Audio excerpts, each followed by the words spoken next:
جس سے ان لوگوں کو تمہیں مارنے کا موقع مل جائے۔ تمہارے بارے میں اوپر سے بہت سخت احکامات آ گئے ہیں۔ جزیرے کی تباہی نے ان لوگوں کو مشتعل کر دیا ہے اور اب یہ انتقامی کارروائی کی تیاری کر رہے ہیں۔ جس پر ذرا سا شبہ ہوا اسے دردناک طریقے سے موت کے گھاٹ اتار دیں گے۔ کاغذ پر الیکٹرک کا نام نہیں لکھا تھا اور یہ اسی کی تحریر تھی۔ نیچے ایک مختصر سے جملہ تھا، اسے ضائع کر دینا۔ میں نے کاغذ منہ میں ڈال لیا اور اسے چبا کر کچھ دیر کے بعد باتھ روم میں جا کر تھوک دیا۔ پھر کمرے میں آ کر چہل قدمی کرتے ہوئے اس پرچے کے بارے میں غور کرنے لگا۔ کیا یہ الیکٹرک کے ضمیر کی آواز تھی یا ان لوگوں کی کوئی چال؟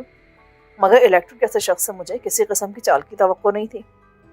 دوسرے لوگوں کو مجھے فرار سے روکنے کے لیے کسی چال کی ضرورت نہیں تھی۔ میں پہلے سے ان کے قابو میں تھا اور میں فرار ہو کر جا بھی کہاں سکتا تھا۔ اکیلے آدمی کے لیے اس جزیرے سے فرار ممکن نہیں تھا۔ منطقی لحاظ سے الیکٹرک پر خلوص تھا، لیکن عقل نے مجھے مشورہ دیا کہ کسی کے بجائے اپنے زور بازو پر بھروسہ کروں اور جو ہی موقع ملے اس سے بھرپور فائدہ اٹھاؤں، مگر ساتھ ہی احتیاط سے کام لوں۔ یہ بات بالکل درست تھی کہ یہ لوگ اس وقت بولائے ہوئے کتے ہو رہے تھے۔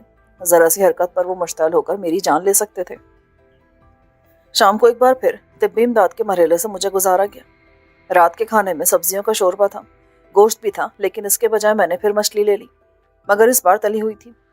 کھانے کے بعد مجھے دوائیں دی گئیں اور اس بار اس میں کوئی خواب آور دوا بھی تھی۔ میں ایک بار پھر سو گیا۔ صبح اٹھا تو ناشتے اور طبی امداد کے مرحلے سے گزار کر مجھے خاص قسم کی جیکٹ پیش کی گئی۔ وہ قیدیوں کو ایک بستر سے دوسرے بستر لے جاتے وقت پہنائی جاتی تھی اور اس میں آدمی کے ہاتھ بند کر رہ جاتے تھے۔ وہ اپنی مرضی سے انگلی بھی نہیں ہلا سکتا تھا۔ بندوق کے زور پر مجھے یہ جیکٹ پہنائی گئی۔ اس کے بعد پیروں میں بیڑیاں پہنائی گئیں کہ میں ایک قدم ان سے زیادہ نہیں بڑا اٹھا سکتا تھا۔ اس کے بعد 2 افراد تقریباً مجھے کھینچتے ہوئے اسپتال کے لاؤنج تک لائے۔ میں نے دیکھا کہ اسپتال کے مختلف حصوں میں ڈائنامائٹ لگایا جا رہا تھا۔ عملہ ایک طرف ہراساں سے کھڑا تھا، نہ جانے ان کے ساتھ کیا سلوک ہو۔ ایک کمانڈر نما شخص ایک طرف کھڑا چیخ چیخ کر احکامات دے رہا تھا، حالانکہ اس کی کوئی ضرورت نہیں تھی، مگر اس کے انداز سے لگ رہا تھا کہ اسے یقین ہو کہ ایک لمحے کے لیے بھی اس کی آواز رکی تو ارد گرد موجود افراد کی حرکتیں ہی رک جائیں گی۔ مجھے لے جا کر اس کے سامنے پیش کیا گیا۔ اس نے مسکرا کر مجھے دیکھا۔ مسٹر یوسف۔ میرا نام یوسف ہے۔ میں نے تصحیح کی اور مجھے اس پر پچھتانا پڑا۔ اس کا گھونسا میرے پہلے سے مضروب سر پر کسی ہتھوڑے کی طرح لگا۔ ضرب غیر متوقع تھی، اس لیے مجھے چکر آ گیا۔ 2 آدمیوں نے مجھے ناک پکڑ رکھا ہوتا تو میں پیچھے بھی گر سکتا تھا۔ جب چکر رکا تو اس نے گھرا کر کہا، مسٹر، آئندہ میری بات مت کاٹنا۔ اوکے، ورنہ تم مجھے کاٹ لو گے۔ میں نے خوش دلی سے کہا۔ اس بار گھونسا میرے پیٹ پر پڑا، لیکن میں تیار تھا۔ پیٹ سخت کر لیا، اس لیے زیادہ اثر نہیں ہوا۔ اس نے مجھے غور سے دیکھا اور مسکرانے لگا۔ یقیناً تم سے ایک تفصیلی ملاقات کرنا پڑے گی۔ ضرور، لیکن مجھ سے ملاقات کے خواہش مندوں کی طویل لائن ہے۔ باری آ جانے پر تم بھی مل لینا۔ یہ مجھے لے جائے کہاں جا رہا ہے؟ کرنل رچرڈ کو ملاقات کے لیے کسی باری کا انتظار نہیں کرنا پڑتا۔ جس سے ملنا اسے بلا لیتا ہے، اور کہاں جا رہے ہو یہ منزل پر پہنچ کر پتہ چلے گا۔ اس کے اشارے پر دونوں گرگے مجھے کھینچتے ہوئے باہر کھڑی جیپ تک لائے۔ میں نے دیکھا کہ قصبے کے لوگ ایئر فیلڈ کی طرف رواں تھے۔ وہ پیدل جا رہے تھے اور وردیوں میں ملبوس مسلح افراد ان کی نگرانی کر رہے تھے۔ عمارتوں کو ڈائنامائٹ لگایا جا رہا تھا۔ گویا جزیرے سے مکمل انخلا کا فیصلہ کر لیا گیا تھا اور یہاں موجود غلاموں کو دوسری جگہ منتقل کیا جا رہا تھا۔ ایک اہم ترین مرکز جو ان لوگوں کے لیے ہر سال بے شمار دولت کماتا تھا۔ یہاں سے وہ ارد گرد کے ممالک میں دہشت گردانہ کارروائیاں اس علاقے کے بحری ٹریفک کو کنٹرول کرتے تھے۔ تباہ ہو کر ان لوگوں کے ہاتھ سے نکل گیا تھا۔ ان کے بے شمار اعلیٰ دماغ مارے گئے تھے۔ یہ زیادہ بڑا نقصان تھا۔ اس کے ذمہ داروں کے خلاف وہ جو کچھ بھی کرتے کم ہوتا۔ جیپ ایئر فیلڈ کے پاس رکی۔ رن وے کے ارد گرد کا علاقہ صاف کیا جا رہا تھا۔ لگتا تھا جیسے وہاں بڑے طیاروں کے اترنے کا بندوبست کیا جا رہا ہے تاکہ ہزاروں کی تعداد میں غلاموں کے علاوہ کام کا سارا سامان، خاص طور سے گاڑیاں لے جائیں۔ وہ دونوں مجھے لے کر چلتے ہوئے طیاروں کی طرف جانے لگے۔ مجھے ان کا ساتھ دینے میں خاصی دشواری پیش آ رہی تھی۔ وہ کھینچتے ہوئے مجھے ایک طیارے تک لائے۔ یہ 10-12 سیٹوں والا چھوٹا طیارہ تھا۔ میں نے گرگے سے کہا، میں اس پر چڑھوں گا کیسے؟ میرا تو پاؤں اوپر نہیں اٹھتا۔ ایسے، ان میں سے ایک بولا اور دونوں نے بازو سے پکڑ کر مجھے اندر پھینک دیا۔ سر طیارے کے فرش سے بچانے کے لیے مجھے خاصی کوشش کرنا پڑی۔ اندر آ کر انہوں نے مجھے ایک سیٹ پر بٹھا دیا۔ عقبی سیٹ پر ایک شخص منہ پر فلیٹ ہرٹ رکھے شاید سو رہا تھا۔ چند منٹ کے بعد 4 افراد مزید اسی طرح لائے گئے۔ ان سب نے بے بس کر دینے والی جیکٹ پہن رکھی تھی۔ ان میں سے 2 تو صورت سے ہی چھٹے ہوئے پیشہ ور مجرم لگ رہے تھے۔ ایک پروفیسر قسم کا نستعلیق نظر آنے والا شخص اور چوتھا مسکین سا تھا۔ اسے دیکھ کر لگتا تھا کہ اسے بے قصور ہی پکڑا گیا ہے۔ اسے لا کر میرے برابر والی سیٹ پر دھکیل دیا گیا۔ دونوں طرف ایک ایک سیٹ بھی اور درمیان میں گزرنے کی جگہ بھی تھی۔ میں نے ہمدردی سے اس کو دیکھا۔ کس چکر میں پکڑے گئے ہو؟ اس کی صورت پڑتا جاؤ، اسے لانے والے نگران نے طنزیہ لہجے میں کہا۔ 15 قتل اس کے کھاتے میں، عورتوں کو جنسی تشدد کا نشانہ بنا کر اتنی سفاکی سے قتل کرتا ہے کہ ہٹلر بھی دیکھ لینا تو کانپ کر رہ جائے۔ اتنی دور جانے کی ضرورت نہیں ہے، میں نے ملائمت سے کہا۔ آج کے مغربی حکمرانوں کا حوالہ کافی ہے۔ وہ مجھے غلط نظروں سے گھورتا ہوا چلا گیا۔ اب طیارے میں مجھ سمیت 5 قیدی تھے۔ ہماری نگرانی کے لیے 3 عدد مسلح افراد بھی آ کر بیٹھ گئے، اور 9واں شخص وہ تھا جو منہ پر فلیٹ ہیٹ رکھے سو رہا تھا۔ پائلٹ نے طیارے کی پرواز کا اعلان کیا اور چند منٹ اس کے انجن سٹارٹ ہونے میں لگ گئے۔ طیارے نے ریگنا شروع کر دیا۔ میں باہر گزرتے مناظر کو آخری بار دیکھنے لگا۔ مجھے امید تھی کہ اب مجھے دوبارہ یہ جگہ نہیں دیکھنی پڑے گی۔ طیارے نے رفتار پکڑی اور دیکھتے دیکھتے فضا میں بلند ہو گیا۔ وہ بادلوں کے پردے چیرتا اپنے فلائٹ لیول پر پہنچ کر سیدھی پرواز کرنے لگا۔ اچانک فلیٹ ہیڈ والا سیدھا ہوا۔ میں نے مڑ کر اسے دیکھا۔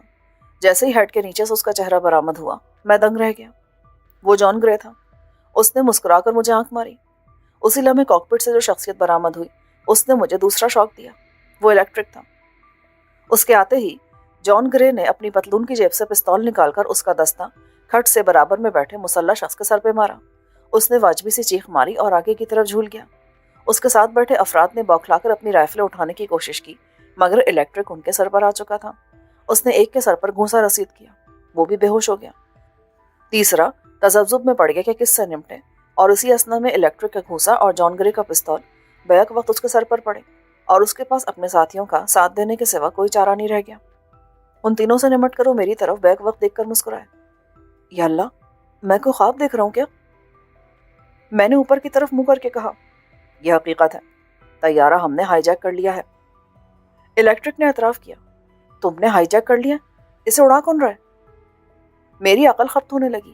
میں۔ الیکٹرک نے دوسرا اعتراف کیا۔ اس کے اصل پائلٹ جزیرے میں رن وے کے ساتھ جھاڑیوں میں بندھے پڑے ہیں۔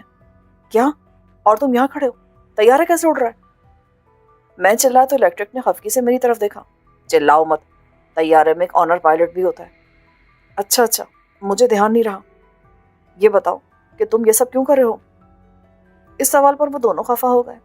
جان نے گویا ضبط کرتے ہوئے کہا، تمہارے لیے ڈیئر یوسف، ظاہر ہے تمہارے لیے۔ میرے لیے؟ مگر کیوں؟ کیونکہ ہمیں پاگل کتے نے آ کر کاٹ لیا۔ اوکے، میں نے مان لیا کہ تم یہ سب میری محبت میں کرو، پر یہ جیکٹ تو اتارو، میرے بازو چپک گئے ہیں۔ الیکٹرک نے میری جیکٹ کی ڈوریاں کھول کر اتار دی۔ میرے آزاد ہوتے ہی مسکین سے نظر آنے والے قاتل نے معصوم صورت بنا کر کہا، مجھے بھی کھول دو، میرے بھی بازو دکھ رہے ہیں۔ بکو مت۔ الیکٹرک نے اسے جھڑک دیا۔ اب تم نے خود کو کھولنے کو کہا تو میں تمہیں اسی حالت میں طیارے سے باہر پھینک دوں گا۔ وہ جلدی سے چپ ہو گیا۔ الیکٹرک نے اندر کاکپٹ میں جا کر طیارے کا کنٹرول سنبھال لیا تھا۔ میں نے جان کے ساتھ مل کر تینوں بے ہوش نگرانوں کو ان کی سیٹوں کے ساتھ باندھ دیا اور ان کی رائفلیں اپنے قبضے میں لے لی۔ بقیہ افراد التجا کر رہے تھے کہ انہیں بھی آزاد کر دیا جائے، مگر ہم نے قطعی توجہ نہیں دی۔ وہ چاروں سیٹ بیلٹوں سے بندھے تھے، اس لیے ہم بے فکری سے کاکپٹ کی طرف آ گئے۔ وہاں صرف ایک اور سیٹ تھی، میں نے اسی پر قبضہ کر لیا۔ طیارے کے نیچے جہاں جہاں بادلوں میں خلا آتا، نیلگو، بحرہ ہند صاف نظر آ رہا تھا۔ سورج کی پوزیشن بتا رہی تھی کہ طیارے کا رخ جنوب مشرق کی طرف ہے۔ مجھے جزیرے کا محل وقوع یاد تھا۔ میں نے الیکٹرک سے پوچھا، کیا ہم انڈونیشیا جا رہے ہیں؟ ہاں، وہاں ایک چھوٹا سا جزیرہ ہماری منزل ہے۔ یہ پلاننگ تم دونوں نے کی تھی؟ میں نے تصدیق چاہی۔ اس کی تھی۔ الیکٹرک نے جان گرے کی طرف دیکھا۔ مجھے ہر صورت تمہیں بچانا تھا، لہٰذا اس سے مل گیا۔ منزل بھی اس نے طے کی ہے۔ تب ہم اس طرف نہیں جا رہے۔ ایسا کرو، طیارے کو جکارتا کی طرف لے چلو۔ مگر کیوں؟ کیا تمہیں مجھ پر اعتماد نہیں ہے؟ سچی بات ہے کہ نہیں؟ خلیج والے واقعے کے بعد ہر مصیبت میں صرف تمہاری وجہ سے پڑا ہوں، اس لیے میں نے تم سے جدا ہونے کا فیصلہ کر لیا ہے۔ جکارتا پہنچ کر ہماری راہیں جدا ہوں گی۔ دیکھو، جکارتا جانا ہمارے لیے خطرناک ہو سکتا ہے۔ جان نے کہا، ہم اپنے بارے میں کیا بتائیں گے کہ ہم کہاں سے آئے ہیں، اور ان 7 افراد کا کیا جواز پیش کریں گے؟ ہم خود کو انڈونیشیا کے حکام کے حوالے کر کے انہیں سب کچھ سچ سچ بتا دیں گے۔ اور اس کے بعد جیل میں رہیں گے، اور بالآخر آرگنائزیشن والے ہمیں دوبارہ حاصل کر لیں گے۔ جان کے لہجے میں طنز تھا۔ یوسف، یہ بڑی تلخ حقیقت ہے۔ تمہارا اپنا ملک بھی اگر تمہیں بین الاقوامی دہشت گرد قرار دے دینا تو وہ تمہیں کان سے پکڑ کر مانگنے والوں کے حوالے کر دیں گے۔ یہ درست کہہ رہا ہے، سیدھے راستے سے ہمیں کچھ نہیں ملے گا۔ الیکٹرک نے اس کی تائید کی۔ ٹھیک ہے، میں نے شکست خوردی کے احساس سے کہا۔ جان گرے، میں ایک بار پھر تمہارے رحم و کرم پر ہوں، لیکن یاد رکھنا کہ تم کسی معاملے میں مجھے مجبور نہیں کر سکتے۔ میں ایسا کوئی ارادہ بھی نہیں رکھتا، اس نے خلوص سے کہا اور کاک پٹ سے چلا گیا۔ تم کہاں جاؤ گے الیکٹرک؟ میرے لیے کہیں بھی جانا کوئی مسئلہ نہیں ہے، میں بین الاقوامی شہری ہوں۔ طیارہ تقریباً 250 کلومیٹر کی رفتار سے پرواز کر رہا تھا اور امکان تھا کہ ابھی کئی گھنٹے تک محو پرواز رہے گا۔ کیا وہ ہمیں تلاش نہیں کریں گے؟ الیکٹرک مسکرا دیا۔ ضرور کریں گے، لیکن افریقہ والی سمت۔ ان کے وہم و گمان میں بھی نہیں ہوگا کہ اس چھوٹے طیارے سے ہم 2000 میل دور مشرق کی طرف بھی جا سکتے ہیں۔ یہ بات چھپی نہیں رہے گی کہ طیارہ تم نے جان گرے کے ساتھ مل کر اغوا کیا ہے۔ چھپی رہے گی۔ الیکٹرک کا لہجہ سرد تھا۔ میں نے جن پائلٹوں کو بے بس کر کے جھاڑیوں میں ڈالا تھا وہ کچھ دیر بعد مردہ پائے گئے تھے۔ ان کے سروں میں کسی نے خاموشی سے پستول سے سوراخ کر دیا تھا۔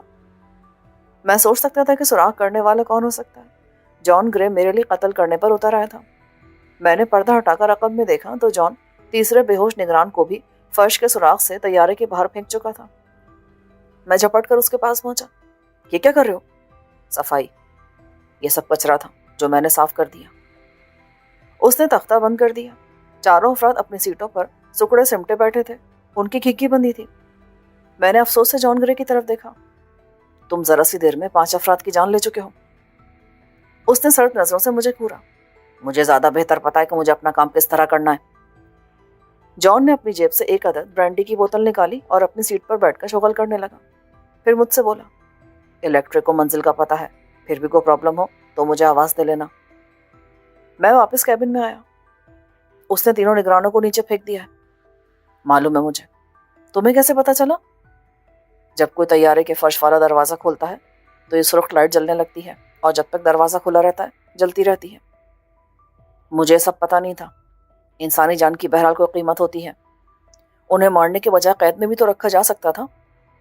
جان گرے خطرہ مول لینے والا شخص نہیں ہے۔ پتا مجھے بھی نہیں تھا، مگر وہ اپنی مرضی کا مالک ہے۔ کیونکہ خطرہ تمہیں بھی ہے اس لیے تم خاموش ہو۔ چاہو تو ایسے سمجھ لو۔ طیارے نے کوئی 11 بجے جزیرے سے پرواز کی تھی، لیکن جنوب مشرق کی طرف جانے سے سورج سرعت سے پیچھے جا رہا تھا اور 3 گھنٹے بعد ہی شام ہو چکی تھی۔ الیکٹرک کسی قدر فکر مند تھا کہ نہ جانے طیارہ اتارنے والی جگہ پر روشنی کا بندوبست تھا بھی یا نہیں۔ چوتھا گھنٹہ گزرنے سے پہلے تاریکی چھا چکی تھی۔ طیارہ جس رخ پر جا رہا تھا اسی طرح ہم آسٹریلیا یا پاپوا نیوگینی کے پاس جا پہنچے۔ الیکٹرک نے تصدیق کی۔ ہاں، اب جزیرہ پاپوا نیوگینی سے کچھ ہی فاصلے پر ہے۔ میرے خدا، یہ تو 2500 میل سے بھی زیادہ فاصلہ ہے۔ کیا طیارہ اتنا طویل سفر کر سکے گا؟ روانگی کے وقت طیارے میں 3000 میٹرز تک کا ایندھن تھا، جو وہاں تک جانے کے لیے کافی ہوگا۔ 6 گھنٹے گزر چکے تھے۔ جان اپنے ساتھ تلے ہوئے گوشت کے پارچے اور مختلف قسم کی ٹن بن غذائیں لایا تھا۔ مجبوراً وہی زہر مار کرنی پڑی۔ میرا اندازہ تھا کہ اس وقت تک ہم کوئی 1500 میل کا فاصلہ طے کر چکے تھے۔ ایندھن کی مقدار میں خاصی کمی آنے سے طیارے کی رفتار بھی بڑھ گئی تھی اور اب طیارہ 320 کلومیٹر فی گھنٹے کی رفتار سے جا رہا تھا۔ الیکٹرک نے بتایا کہ اگلے 3 گھنٹے میں ہم اپنی منزل مقصود تک پہنچ جائیں گے اور ابھی ہمارے پاس کوئی 1000 میٹرز کا ایندھن تھا۔ جان برانڈی سے شغل کرنے کے بعد سو گیا۔ بندھے ہوئے 4 افراد نے 2-3 بار واویلا کیا کہ انہیں حاجت محسوس ہو رہی ہے، مگر میں نے انہیں کھولنے سے انکار کر دیا۔ اس طیارے میں رفع حاجت کی کوئی گنجائش نہیں تھی، اس لیے وہ منزل تک پہنچنے پر صبر کرنے پر مجبور تھے۔ جان جاگا تو میں اس کا سر ہو گیا۔ یہ جزیرہ کس کا ہے جہاں تم مجھے لے جا رہے ہو؟ میرا ہے، میں نے اسے خرید لیا۔ تم نے پورا جزیرہ خرید لیا؟ ہاں، ظاہر ہے، مجھ جیسے شخص کو اس قسم کے ٹھکانے کی ضرورت تو رہتی ہے نا۔ جزیرے پر میں نے ایک عالیشان مکان بنوایا ہے۔ 250 کے قریب مقامی باشندے بھی اس جزیرے پر آباد ہیں۔ سب غلام ہیں میرے۔ انہیں روزگار فراہم کرنے کے لیے میں نے جزیرے پر چائے اور کافی کے باغات لگوائے ہیں۔ میری 4 عدد ماہی گیری کے لانچ بھی ہیں جن پر مقامی افراد سمندر میں مچھلیاں پکڑتے ہیں۔ جزیرہ تم نے اپنے اصلی نام سے لیا ہے؟ اتنا پاگل نہیں ہوں میں۔ وہاں کے لوگوں اور مقامی حکومت کے لیے میں جے گرے ہوں۔ وہاں بھول کر بھی مجھے جان نہ کہنا۔ یہ کیا بات ہوئی؟ جب نام کے ساتھ گرے لگ گیا تو باقی کیا رہا؟ دنیا میں لاکھوں گرے ہیں، ایک میرے ہونے سے کیا فرق پڑے گا؟ مرضی تمہاری۔ ہاں، تو تم جزیرے کے بارے میں بتا رہے تھے۔ جزیرہ درمیانے سائز کا ہے، کوئی 200 ہیکٹرز رقبے پر پھیلا ہوا ہے، ہموار ہے۔ شرقی حصہ کوئی 250 فٹ بلند ہے جو مغرب کی طرف بتدریج ڈھلان کی صورت میں چلا جاتا ہے۔ اس ڈھلان پر چائے اور کافی کے باغات ہیں۔ ساحل سے ذرا دور میٹھے پانی کی ایک جھیل بھی ہے، اس سے پانی کی ضروریات پوری ہوتی ہیں۔ بجلی ہے کیا؟ میں نے ذاتی ضروریات کے لیے جنریٹر لگا رکھا ہے، اس میں شمسی سیلوں کی مدد سے بجلی جمع کی جاتی ہے۔ یہ رات کو روشنی اور دوسرے ضروری کاموں کے لیے استعمال ہوتی ہے۔ لگتا ہے تم طویل عرصے سے پلاننگ کر رہے تھے۔ میرے ذہن میں شروع سے تھا کہ مجھے یہ کردار ختم کرنا پڑے گا اور شاید اب وقت آ گیا تھا، لیکن یہ چہرہ تمہاری شناخت ہے، اسے کیسے ختم کرو گے؟ یہ بھی ختم ہو جائے گا۔ ہم طیارے کی عقبی سیٹوں پر آہستگی سے بات کر رہے تھے، انجنوں کی گونج میں ہماری آواز ان چاروں تک نہیں جا رہی تھی۔ Plastic surgery? ہاں، یہی ارادہ ہے، لیکن ابھی نہیں۔ میں کچھ عرصے حالات کا جائزہ لوں گا، اس کے بعد ہی کوئی قدم اٹھاؤں گا۔ جان گرے آرگنائزیشن والے تمہیں طلاق ضرور کریں گے، ظاہر ہے، لیکن وہ میرے خلاف کوئی بلا جواز قدم نہیں اٹھا سکتے جب تک کونسل کے تمام بڑے میرے خلاف منظوری نہ دے دیں۔ میرے بارے میں کوئی فیصلہ نہیں کیا جا سکتا۔ مجھے تھکن اور بیزاری محسوس ہو رہی تھی، اس لیے میں سیٹ پر بیٹھ گیا اور ذرا دیر بعد سو چکا تھا۔ پھر مجھے جان نے ہلایا۔ اٹھ جاؤ، جزیرہ نزدیک آ گیا ہے، الیکٹرک طیارہ لینڈ کرنے جا رہا ہے۔ پھر جزیرہ؟ آخر ان جزیروں سے کب جان چھوٹے گی؟ کبھی نہیں، دنیا آخر ایک جزیرہ ہی تو ہے جس کے چاروں طرف پانی ہے۔ میں اندر کاک پٹ میں آیا۔ نیچے سامنے ایک جزیرہ نظر آ رہا تھا، 15ویں یا 16ویں کا چاند بھی خاصا روشن تھا۔ سیاہ سمندر میں ابھرا جزیرہ اپنی جزیات سمیت صاف نظر آ رہا تھا۔ اچانک ایک طرف قطاروں میں روشنیاں جل اٹھی۔ یہ رن وے تھا جس پر طیارہ بآسانی اتر سکتا تھا۔ الیکٹرک نے مہارت سے چکر دے کر طیارے کو عین رن وے کی سیٹ میں کیا۔ میں اس کے برابر والی سیٹ پر بیٹھ گیا تھا۔ الیکٹرک نے طیارے کو آرام سے اسی رن وے پر اتار لیا تھا۔ دراصل یہ کچا میدان تھا جس کے دونوں طرف قطاروں میں بلب لگے تھے۔ طیارے کو ان کے درمیان اتارا جاتا تھا۔ طیارہ ٹیکسی کرتا رن وے کے آخر سے ذرا پہلے ہی رک گیا۔ مجھے کاک پٹ سے ایک گاڑی کی روشنیاں اسی طرف آتی نظر آئیں۔ جان نے دروازہ کھولا اور نیچے کود گیا۔ انجن بند کر کے الیکٹرک نے بھی سیٹ بیلٹ کھولتے ہوئے کہا، نیچے اترو، کمر تختہ ہو گئی ہے۔ واقعی اس کی ہمت تھی کہ اتنی دیر تک وہ طیارہ اڑاتا رہا تھا۔ میں بھی تھک گیا تھا۔ دواؤں کا اثر ختم ہونے سے جسم میں دکھتی جگہوں پر درد محسوس ہونے لگا تھا۔ میں نیچے اترا تو فضا خاصی سرد تھی، کم سے کم جزیرے کے مقابلے میں زیادہ سرد تھی۔ مجھے جھرجھری سی آ گئی۔ نیچے جان گرے ایک سال خوردہ جیپ کے پاس 2 افراد کے ساتھ کھڑا انہیں مقامی زبان میں ہدایات دے رہا تھا۔ وہ سر ہلاتے ہوئے طیارے کی طرف لپکے اور جان جیپ پر سوار ہو گیا۔ آ جاؤ دوستوں، اس نے ہمیں کہا۔ یہ تمہارے ملازم ہیں؟ میں نے لپک کر جیپ میں سوار ہوتے ہوئے پوچھا۔ میں نے بتایا تھا نا کہ اس جزیرے کے تمام لوگ میرے ملازم ہیں۔ اس نے جیپ اسٹارٹ کر کے آگے بڑھا دی۔ وہ گھوم کر مشرقی سمت میں واضح نسبتاً اونچے حصے کی طرف جا رہا تھا۔ کھیتوں کے درمیان سے گزرتے ہوئے میں نے محسوس کیا کہ جزیرہ بے حد ہرا بھرا اور صاف ستھرا ہے۔ جنوب کی سمت میں آبادی کی روشنیاں نظر آ رہی تھیں۔ وہ شاید جزیرے کے باشندوں کا گاؤں تھا۔ جان نے بتایا کہ مچھلی اور چائے کافی کے باغات کی ساری آمدنی ان لوگوں کی تنخواہ میں چلی جاتی تھی، بلکہ کبھی کبھی اسے اپنے پاس سے لگانا پڑتا تھا، ورنہ کم ہی بچتا تھا۔ تم خسارے کا سودا کیوں کر رہے ہو؟ اس کی ایک وجہ ہے، میں نہیں چاہتا کہ یہ لوگ یہاں سے جائیں۔ ضروریات زندگی کی ساری اشیاء باہر سے لانی پڑتی ہیں جو مہنگی اور نایاب ہیں۔ اگر ان لوگوں کو اپنی تنخواہیں اور سہولیات نہ ملے تو نقل مکانی کر کے بڑے جزیرے پر چلے جاتے ہیں جہاں صنعتوں اور کھیتوں میں بآسانی روزگار مل جاتا ہے۔ ان اطراف میں جزیرے آہستہ آہستہ انسانوں سے خالی ہو رہے ہیں۔ جیپ جزیرے کے سب سے اوپری حصے پر جا پہنچی تھی۔ اس طرف پتھریلا ساحل تھا، سرے پر ایک شاندار سا مکان تھا۔ اس 2 منزلہ مکان کو جنریٹر چلا کر روشن کیا جا رہا تھا۔ سامنے سیڑھیوں پر ایک نوجوان عورت کھڑی تھی۔ جان کے جیپ سے اترتی وہ بے تابی سے اس کی طرف بڑھی اور اس کے گلے لگ گئی۔ جان نے بے تکلفی سے اس کا بوسہ لیا۔ کیرول ڈارلنگ، تمہاری یاد مجھے بے تاب رکھتی تھی۔ جھوٹ مت بولو، پورے 1 سال 2 مہینے بعد آئے ہو۔ بس ڈارلنگ، ٹائم نہیں ملا۔ جان اس کی کمر میں ہاتھ ڈال کر اوپر کی طرف بڑھا۔ عورت دلکش اور مقامی تھی۔ اس نے لباس بھی مقامی طرز کا پہن رکھا تھا۔ مرد کا مؤدبانہ انداز بتا رہا تھا کہ وہ ملازم ہے۔ کیرل صاف انگلش بول رہی تھی۔ مرد نے مقامی زبان میں کچھ کہا۔ جان نے ہماری طرف اشارہ کیا اور پھر ہم سے بولا، یہ رومیدن ہے، اس کے ساتھ جاؤ، چینج کر کے نہا دھو کر فریش ہو جاؤ جب تک کھانا لگتا ہے۔ رومیدن غالباً رمضان تھا۔ وہ ہمیں مکان کے نچلے حصے میں عقبی سمت لے گیا۔ یہ جگہ مہمانوں کے لیے مخصوص تھی۔ میرا اندازہ درست ثابت ہوا۔ اس کا نام رمضان ہی تھا، مگر مقامی تلفظ میں بگڑ کر رومیدن ہو گیا تھا۔ اس نے ہمیں کمرے دکھائے. میں نے نہانا نہیں تھا اس لیے صرف منہ ہاتھ دھونے پر اکتفا کیا. اس دوران میں رمضان ایک بڑا سا ڈھیر لے آیا جس میں رنگا رنگ مردانہ کپڑے تھے. اس ڈھیر کو رمضان کی مدد سے کھنگالنے کے بعد مجھے ایک پتلون اور ایک شرٹ اپنے ناپ کی مل گئی. میں نے فوری طور پر اسپتال کے لباس سے نجات حاصل کر لی. اس میں مجھے سخت الجھن ہو رہی تھی حالانکہ وہ خاصا آرام دہ لباس تھا. رمضان نے مجھ سے پوچھا, drink sir? No, I am Muslim. You know Muslim? مسلمان. اس نے پھر اپنے سینے پر ہاتھ مارا. مسلم مسلم مسلمان پاکستانی. میں نے کہا تو اس کا چہرہ مزید کھل گیا. او پاکستانی, پاکستانی فرینڈز. گویا اس جزیرے کی زیادہ تر آبادی مسلم تھی. رمضان میرے لیے ناریل کا پانی لے کر آیا. ساتھ ہی اس نے اشارے سے بتایا کہ 15 منٹ بعد کھانا میز پر لگ جائے گا. ناریل پانی تازہ اور ٹھنڈا تھا. اسے پی کر میرے پورے دن کی ذہنی اور جسمانی تھکن اتر گئی. رمضان نے مزید کے بارے میں پوچھا تو میں نے اس بات میں سر ہلا دیا. وہ انگریزی کے چند الفاظ ہی بول سکتا تھا. اس نے دوبارہ ناریل پانی لا کر دیا تو میں نے اشاروں میں پوچھا, کیا وہ اپنے آقا سے خوش ہے؟ اس نے زور و شور سے سر ہلایا. جے گرے, گڈ مین. گویا جان نے ان لوگوں پر اپنا امیج بالکل مختلف رکھا تھا. وہ ان کو اچھی تنخواہیں دیتا تھا, ان سے مہربانی سے پیش آتا تھا, کسی بھی مصیبت میں ان کے کام آتا تھا. چنانچہ وہ اور اس کے گرویدہ تھے. رمضان نے مجھے مکان کے نچلے حصے کی سیر کرائی. اس میں مہمان خانہ تھا, باورچی خانہ اور نشستگاہ کے ساتھ ایک تفریحی کمرہ بھی تھا جس میں مختلف قسم کے انڈور کھیل تھے. اوپری حصہ جان گرے کے لیے مخصوص تھا اس لیے اس نے مجھے نیچے کی سیر کرائی. کچن کے ساتھ بڑا سا ڈائننگ ہال تھا جس میں لگی میز کے گرد کم و بیش 20 افراد آسانی سے کھانا کھا سکتے تھے. اس مکان کا نچلا حصہ بنانے کے لیے جان گرے نے اس پر کھل کر پیسہ خرچ کیا تھا. باورچی خانے میں کم سن سی مقامی لڑکی کام کر رہی تھی. رمضان نے اسے بلا کر اس کا تعارف کرایا. My daughter Saumya.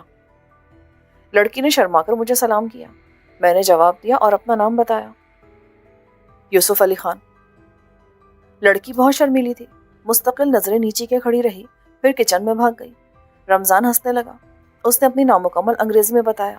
Next year Saumya, marriage Hare cousin. اس جزیرے پر آباد سارے افراد ایک ہی خاندان کی طرح تھے. Very congratulations. میں نے اسے مبارکباد پیش کی. رمضان اپنی بیٹی کی تعریفیں کرنے لگا. Good cook, good singer, good dancer, good wife. رات کا کھانا اس لڑکی نے بنایا. پھر وہ میز پر سجانے لگی اور رمضان ایک گھنٹی بجانے لگا. میں نے اس سے کہا کہ جا کر میرے ساتھی کو بلا لائے. اسے کیا معلوم تھا کہ یہاں کھانے کے لیے گھنٹی بجائی جاتی ہے. گھنٹی کی آواز سن کر کیرل اور جان گرے اوپر سے اتر آئے. ان کے حلقے سے ظاہر تھا کہ انہوں نے اوپر خاصا وقت مصروف گزارا تھا. الیکٹرک کے آنے پر ڈنر کا آغاز کیا گیا. کھانے میں کئی طرح کی مچھلی, پارلے, سینڈوچز, کھیر نما سوکھی شے اور شراب تھی. سوائے میرے وہ تینوں کھانے کے ساتھ پی بھی رہے تھے, بلکہ کیرل اور جان زیادہ پی رہے تھے. انہیں اوپر جانے کی جلدی تھی اس لیے کھانا مختصر کر کے وہ شب بخیر کہہ کر رخصت ہو گئے. رمضان نے مہمانداری کے تقاضے نبھاتے ہوئے ہم سے پوچھا, چائے, کافی سر؟ کافی, میں نے کہا اور الیکٹرک نے میری تائید کی. ہم مکان کے عقبی حصے میں واقع برآمدے کی طرف نکل آئے. اس ریلنگ تلے کوئی 200 فٹ کی گہرائی تھی. مکان بنانے کے لحاظ سے اس جزیرے پر بڑی آئیڈیل جگہ تھی. سامنے سے پورا جزیرہ دور تک نشیب میں ڈھلتا نظر آتا تھا اور اس جگہ سے سمندر کو بھی دور تک دیکھا جا سکتا تھا. مجھے سیاہ سمندر میں افق پر چند دھبے نظر آئے. شاید وہاں کچھ اور جزائر تھے. پھر ان میں سے ایک شعلہ سا نکلا جو آسمان کی طرف گیا. وہ آتش فشاں تھا جو ابھی لاوا اگلنے کی تیاری کر رہا تھا. انڈونیشیا, ملیشیا, فلپائن اور پاپوا نیو گنی کے جزائر آتش فشاں کے لاوا اگلنے سے بنے تھے. اس خطے میں آج بھی دنیا کے سب سے زیادہ آتش فشاں پائے جاتے ہیں. اب تمہارا کیا ارادہ ہے؟ الیکٹرک نے مجھ سے پوچھا. میں لندن جاؤں گا, وہاں کو میرا انتظار کر رہا ہوگا. اگر اس سلسلے میں میری کسی مدد کی ضرورت ہو تو میں دل و جان سے حاضر ہوں, اس نے خلوص سے کہا. ہم دونوں وہیں رکھے کرسیوں پر بیٹھ گئے. رمضان نے کافی لا کر دی اور ہم کافی پیتے ہوئے باتیں کرتے رہے. کافی پی کر الیکٹرک چلا گیا. میں کاجل کے بارے میں سوچنے لگا. اگر وہ پاکستان سے نکل کر لندن آ چکی تھی تو کتنی شدت سے میرا انتظار کر رہی ہوگی اور مجھے یاد کرتی ہوگی. ہر صبح امید سے جاگتی ہوگی اور ہر شام مایوسی سے سو جاتی ہوگی. رات بھیگتی رہی اور میں وہیں کرسی پر بیٹھا سوچتا رہا. نہ جانے کب کرسی پر ہی نیند آ گئی. پھر سورج کی گدگداتی کرنیں منہ پر محسوس ہوئیں تو میری آنکھ کھل گئی. میں اٹھا اور گھوم کر برآمدے سے نیچے گیا. اس طرف چٹانیں تھیں, پھر سیدھا نشیب تھا. سمندر میں بھی جا بجا چٹانیں جھانک رہی تھیں جن کے درمیان موجیں سر پٹک رہی تھیں.